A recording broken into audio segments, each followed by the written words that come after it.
കഴിഞ്ഞ് അവിടെ നിന്ന് വന്നാണ് തിരുവല്ലാമ്പലത്തിൽ കൊച്ചാനയിലോട്ട് വരുന്നത്.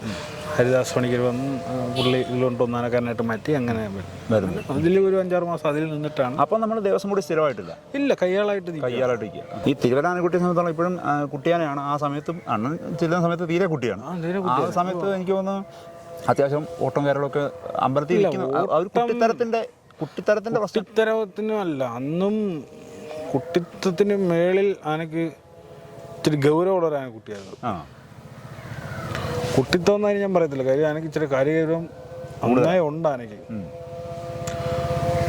ആന ഒരു കാര്യം കാണിച്ചു കൊടുത്താൽ എനിക്ക് കൃത്യമായിട്ട് അറിയാം. ഒരു കാര്യം പഠിപ്പിച്ചു കൊടുത്താൽ എനിക്കറിയാം. ഒരു മനസ്സിലാക്കാനും നമ്മുടെ കാര്യങ്ങൾ നമ്മൾ പറഞ്ഞു കൊടുക്കുന്ന കാര്യം പെട്ടെന്ന് ഒബ്സർവ് ചെയ്യും. പുള്ളിക്ക് അറിയാം എന്താ ചെയ്യുന്നത്. അപ്പം എനിക്ക് ആന അന്നും ഈ ഓട്ടവും ചാട്ടവും എന്നൊക്കെ പറഞ്ഞാൽ പെട്ടെന്നുള്ളൊരു പേടി കാരണം ആന ഓടി അങ്ങ് പോകുന്നുള്ളൂ. എന്നാലും ആരെ ഉപദ്രവിക്കത്തൊന്നുമില്ല.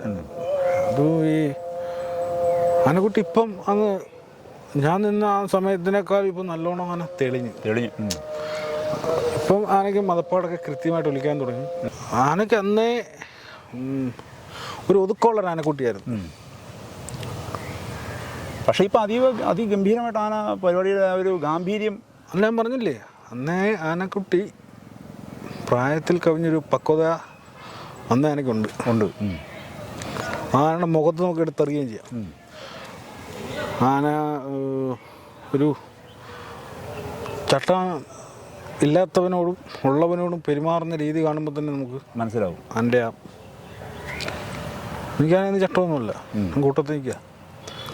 എന്നോട് പെരുമാറുന്നു, ചട്ടക്കാരനോട് പെരുമാറുന്നു, രണ്ട് രീതിയിലാണ്. അപ്പം അന്നേ ആനയ്ക്ക് ആ വേർതിരിവ് കൃത്യമായിട്ടറിയാം. അന്നാണെങ്കിൽ കൂടിപ്പോയി 10-15 വയസ്സുള്ളില്ല. ഇപ്പോഴേ ആനയ്ക്ക് ആ തിരിച്ചറിവുണ്ട്. അപ്പോൾ ഇന്നത്തെ കാലത്ത് കൃത്യമായിട്ട് ആ മതപ്പാടും കൂടെ കൃത്യമായി കഴിഞ്ഞപ്പോഴത്തേക്കും എല്ലാം ക്ലിയറായി. നല്ലൊരു ആനക്കുട്ടിയാണ്. പിന്നെ ആനയെ സംബന്ധിച്ച് ആന വേറെ ചാട്ടുമാട്ടോ കാര്യങ്ങളൊന്നുമില്ല. മതപ്പാട് സമയത്താണ് ജനിച്ചിരി, അതിപ്പോൾ ഏതാനാണ് തിരികെയാണ്. അത് അതിൻ്റേതായ പ്രശ്നങ്ങളുള്ളൂ. എല്ലാ ആനക്കുട്ടി നല്ല ബെറ്റർ ആനക്കുട്ടിയാണ്. ചട്ടക്കാരൻ്റെ കൂടെ എല്ലാ കാര്യത്തിലും നിൽക്കുന്ന ആനക്കുട്ടിയാണ്. നല്ലൊരു ആനക്കുട്ടിയാണ്.